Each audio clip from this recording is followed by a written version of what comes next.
Hello everyone, welcome to grade 8 sessions of subject civics, and today we are discussing chapter number 9 and the chapter name is public facilities. This is your first session. तो बच्चों हम लोग grade 8 का subject civics discuss कर रहे हैं और इसमें chapter number 9 discuss कर रहे हैं. Chapter का नाम है public facilities और ये आपका first session है. So let's start with it. तो सबसे पहले एक बार ब्रीफ में हम देख लेते हैं कि हमारा जो ये चैप्टर है दैट इज पब्लिक फैसिलिटीज. इसमें हम लोग कौन कौन से इंपॉर्टेंट टॉपिक्स पढ़ने वाले हैं. So the first topic that we are going to discuss is water and people of Chennai. Then we are going to talk about water as a part of fundamental right to life. फिर हम बात करने वाले हैं about what are public facilities and government's role in it. Then we are going to talk about water supply to Chennai region. At last, in search of alternatives and sanitation facilities. Right? तो जैसा हमारा chapter है that is public facilities. तो इस chapter में बच्चों आप लोग ये मतलब समझने वाले हो कि पब्लिक फैसिलिटीज होते क्या है और इसमें गवर्नमेंट का रोल क्या होता है in order to implement the laws and also किस तरीके से वो इन सारी फैसिलिटीज को they provided to the citizens of our country. Okay, so हमारा सबसे पहला टॉपिक है water and the people of Chennai. तो आपको पता है कि चेन्नई कहाँ पे लोकेटेड है. अगर नहीं पता है तो आप मैप में इसको लोकेट कर सकते हो, राइट. और इसके बाद जब आप एनसीईआरटी बुक पढ़ोगे तो सबसे पहले हम इस पूरे चैप्टर में वाटर को एग्जाम्पल लेने वाले हैं. सिंस हम पब्लिक फैसिलिटीज की बात कर रहे हैं तो यहाँ पे हम देखेंगे कि किस तरीके से वाटर सप्लाई का प्रॉब्लम है हमारी कंट्री में और स्पेसिफिकली हम चेन्नई का एग्जाम्पल लेने वाले हैं. तो बच्चों जब आप ये चैप्टर पढ़ोगे तो आप इसमें बहुत सारे एग्जाम्पल्स देखोगे. यहाँ पर भी हम लोग चेन्नई के एग्जाम्पल के थ्रू समझने की कोशिश करते हैं कि water as a public facility क्या होता है and also what is the role of government in it. Okay, now let's start with it. So यहाँ पे सबसे पहले हम लोग चेन्नई के कुछ रीजन्स के बारे में बात करने वाले हैं. ओके, और वहां पे जो लोग रहते हैं उनको ये वाटर फैसिलिटीज कैसे मिलता है, राइट. यहाँ पे शॉर्टेज है वाटर का कि नहीं, इन सारे पॉइंट्स को यहाँ पर समझने की कोशिश करते हैं. So senior government officials like mister Ram Gopal live in Anna Nagar और ये अन्ना नगर का है चेन्नई में. तो हम एक लोकेलिटी की बात कर रहे हैं जिसका नाम है अन्ना नगर जो कि चेन्नई में है. ओके, और यहाँ पे आप देखो कि बहुत सारे ऐसे सीनियर ऑफिशियल्स हैं जिनका नाम है Mr Gopal Ram Gopal. Okay, now this area looks lush and green with lawns maintained by a generous spraying of water. Bungalows here have tap water for major part of the day. तो हम different levels पे यहाँ पे examples के through समझने की कोशिश करते हैं कि कुछ एरियाज में आप देखोगे कि गवर्नमेंट ऑफिशियल्स मतलब जो वेल्दी लोग रह रहे हैं वहां पे, तो वो किस एरिया में रह रहे हैं और वहां पे जो वाटर फैसिलिटी है वो कैसा है, राइट. तो यहाँ पर हम बात करने वाले हैं सबसे पहले एग्जाम्पल की जो है मिस्टर राम गोपाल की. अब मिस्टर राम गोपाल कौन है बच्चों?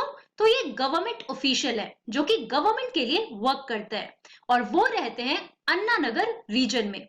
ओके, अब वो जिस एरिया में रहते हैं तो वो एरिया काफी सुंदर है, right. Now it is green with lawns that is maintained by a generous spraying of water.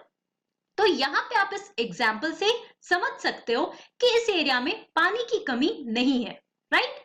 Also जितने भी वहां पे बड़े बड़े बंगलोज हैं इनके पास टैप वाटर है for major part of the day, right. तो इस पॉइंट से हम समझते हैं कि इस एरिया में वाटर स्कैसिटी नहीं है, शॉर्टेज ऑफ वाटर नहीं है और यहाँ पे जो लोग रह रहे हैं उनको जो वाटर फैसिलिटीज है वो 24/7 प्रोवाइडेड है. लेकिन क्या ये हर एक रीजन में होता है, राइट. तो आप लोगों ने अर्बन और रूरल लाइवलीहुड्स के बारे में ऑलरेडी पढ़ रखा है.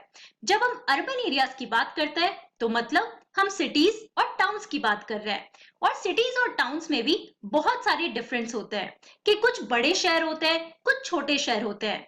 तो क्या हर एक शहर में या हर एक लोकेलिटी में सबको इक्वली वाटर मिलता है? या नहीं मिलता है। तो ये एग्जाम्पल्स के थ्रू हम ये पॉइंट समझने की कोशिश करते हैं। अब हमने पहला एग्जाम्पल देख लिया एक गवर्नमेंट ऑफिशियल का। Now on days when the water supply is इनएडिक्वेट, mister Ram Gopal speaks to a senior official whom he knows in the municipal water board, and a water tanker is easily arranged for his house. अब अगर हम mister Ram Gopal की बात कर रहे हैं तो कभी कभी होता है कि वहां पे मान लो वाटर सप्लाई इनएडिक्वेट है, राइट? कि हो सकता है कभी 24 घंटे में पानी नहीं आ रहा हो। तो राम गोपाल क्या करते हैं बच्चों? तो मिस्टर राम गोपाल एक सीनियर ऑफिशियल को कॉल करते हैं। अब ये कौन है senior official? So that senior official he is working in the municipal water board, right? जहां से पानी का सप्लाई होता है हर एक लोकेलिटीज में। तो ये वहां कॉल करते हैं और इनके घर पे इजिली एक वाटर टैंकर आता है। ओके, तो आप देख सकते हो कि अगर मिस्टर राम गोपाल के घर में पानी का प्रॉब्लम हो भी रहा है तो ये कहीं भी कॉल लगाते हैं और उसके बाद इनके पास घर में पानी इजिली आ जाता है। लेकिन क्या ये सिनेरियो हर एक रीजन के लिए? तो ये बेसिक डिफरेंस आपको यहाँ पर समझना होगा। Now here are two pictures that is of Anna Nagar. Okay, now you can see the trees here, right? तो इस रीजन में आप देखो तो ऑब्वियसली डेवलप्ड रीजन लग रहा है ना? अब हम बात करेंगे कुछ और डिफरेंट रीजन्स की। So like most areas of the city, Subramaniam's apartment in Mylapore suffers from water shortage. अब ये हमारा दूसरा एग्जाम्पल है। एक एग्जाम्पल हमने अन्ना नगर का देखा, राइट? अब दूसरा एग्जाम्पल हम दूसरे लोकेलिटी के बारे में यहाँ पर पढ़ने वाला है और वो लोकेलिटी है माइलापुर का। ओके, तो माइलापुर का जो रीजन है वहां पे आप देखो सुब्रमण्यन नाम का एक पर्सन रह रहा है। ओके, अब ये जिस अपार्टमेंट में है तो वहां पे क्या होता है? He is suffering from water shortage. कहने का क्या मतलब है कि इनके पास पानी की स्कार्सिटी है, right? This area gets municipal water once in 2 days. Now imagine this situation कि इनके पास जो म्युनिसिपल वाटर आता है, जो सप्लाई का पानी आता है, जो गवर्नमेंट प्रोवाइड कर रहा है ना? तो यहाँ पे आप देखो कि इनको 2 दिन में एक बार पानी मिलता है, तो डेफिनेटली यहाँ पे वाटर शॉर्टेज होगा। अगर ये 2 दिन में एक बार पानी आ रहा है तो इनको पानी कलेक्ट करके रखना पड़ेगा, है ना? And a private borewell meets some of the residents' water needs. तो वहां पे उस लोकेलिटी में एक प्राइवेट बोरवेल होता है, राइट? एक वेल होता है जहां से जो लोग होते हैं वो वहां से पानी निकाल लेते हैं अगर उनके पास वाटर स्कार्सिटी है, उनके घर पे अगर 3-4 दिन तक पानी नहीं आ रहा है। लेकिन क्या ये राम गोपाल के केस में था? नहीं। राम गोपाल अगर उनको वाटर शॉर्टेज होता था तो वो एक कॉल करते थे म्युनिसिपल वाटर बोर्ड में और उनके घर पे इजिली वाटर टैंकर आ जाया करता था। लेकिन क्या ये अपॉर्चुनिटी हर एक इंडिविजुअल के पास है? जो लोग रूरल एरियाज में रह रहे हैं, जो विलेज एरियाज में रह रहे हैं या फिर जो छोटे छोटे एरियाज में रह रहे हैं? नहीं, इनके पास ये फैसिलिटीज नहीं आ पाते हैं। Also borewell water is however brackish, so the residents use it in their toilets and for washing. तो यहाँ पे देखो जो बोरवेल वाटर है बच्चों, उसका पानी जो है वो काफी अच्छा नहीं होता, राइट? तो उसको ड्रिंकिंग पर्पस के लिए यूज नहीं किया जा सकता। तो यहाँ पे आप देखो कि जो भी पानी ये बोरवेल से निकाल रहे हैं तो उसको कहाँ यूज करते हैं? So it is used for toilets and also for washing purposes, right? Now, for other uses, water is purchased from tankers. अब यहाँ पे आप देखो कि अगर कुछ और यूज करना है such as for drinking purpose, for cooking purpose, तो इनके पास पानी कहाँ से आएगा? Definitely अगर ये गंदे पानी से बनाएंगे तो हेल्थ इश्यूज होंगे, है ना? तो इसलिए यहाँ के जो लोग हैं इनको पानी खरीदना पड़ता है। कहाँ से? वाटर टैंकर से। तो यहाँ पे आप 2 एग्जाम्पल देखो और दोनों में हमें बेसिक डिफरेंस दिख रहा है कि since mister Ram Gopal he is a government official, तो उनके पास आसानी से एक वाटर टैंकर आ जाता है और उनको कुछ एक्स्ट्रा पे नहीं करना होता, राइट? लेकिन जब हम सुब्रमण्यम का केस देख रहे हैं तो he is a resident of Mylapore जहां पे वाटर शॉर्टेज है, यानी कि वाटर स्कार्सिटी है। वहां पे पानी हमेशा डेली 24/7 नहीं आ पाता और इन लोगों के पास क्या ऑप्शन है? अगर इन्हें पानी पीना है तो उसके लिए इन्हें अच्छे पानी, फ्रेश पानी को खरीदना पड़ेगा, है ना, और वो भी टैंकर से खरीदना पड़ता है। So Subramaniam spends up to ₹500 to 600 per month on buying water from the tankers। अब यहाँ पे आप देखो कि सुब्रमण्यम को एक महीने में लगभग 500 से 600 रुपए देना पड़ता है in order to buy water. और वो कहाँ से? तो वो टैंकर से खरीदना पड़ता है। For drinking water, residents have installed water purification systems in their homes. उसके अलावा आप अपने घर पे भी देखोगे कि आज के डेट पे अगर हम सप्लाई के वाटर का इस्तेमाल करते हैं तो उसको ड्रिंकिंग पर्पस के लिए यूज नहीं किया जाता। क्यों? क्योंकि वो कॉन्टामिनेटेड वाटर होता है, राइट? जरूरी नहीं कि पानी का क्वालिटी बहुत अच्छा हो, और इस वजह से अगर ड्रिंकिंग पर्पस के लिए वाटर चाहिए तो यहाँ के जो रेसिडेंट्स हैं उनको वाटर प्यूरिफिकेशन सिस्टम यूज करना पड़ता है, दैट इज वाटर प्यूरिफायर्स लगाना पड़ता है so that they can get fresh water. अब जैसे मैं बात कर रही हूँ about different regions of Chennai, तो ऐसे दो पिक्चर्स यहाँ पे आप देख रहे हो। तो यहाँ पे आप देख सकते हो कि लोग लाइन लगाए हुए हैं और यहाँ पे पॉन्ड का पानी यूज कर रहे हैं। अब आप ये सोचो कि क्या ये पॉन्ड का पानी फ्रेश पानी है? क्या ये ड्रिंकिंग पर्पस के लिए यूज हो सकता है? डेफिनेटली नॉट, क्योंकि इस पानी में बहुत सारी गंदगी होगी, है ना।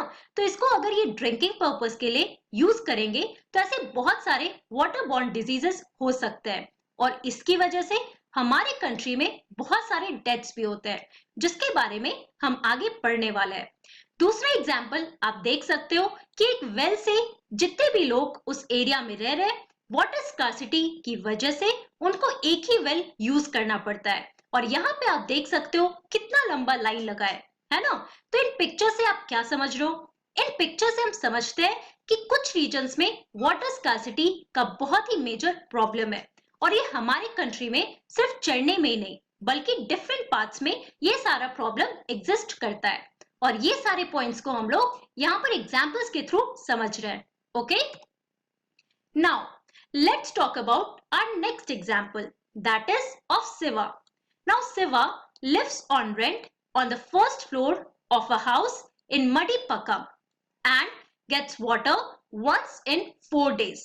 अब जब हम सुब्रमण्यम की बात कर रहे थे तो वहां पे हमने देखा कि सुब्रमण्यम को 2 दिन में एक बार पानी मिल रहा है, लेकिन जब हम शिवा का एग्जाम्पल ले रहे हैं तो यहाँ पे हम देख रहे हैं कि शिवा को 4 दिन में एक बार पानी मिल रहा है। तो आप देख सकते हो कैसे वर्स्ट केसेस यहाँ पे हैं, राइट? कि जो हमारी बेसिक नेसेसिटी है लाइफ की, दैट इज वाटर, है ना।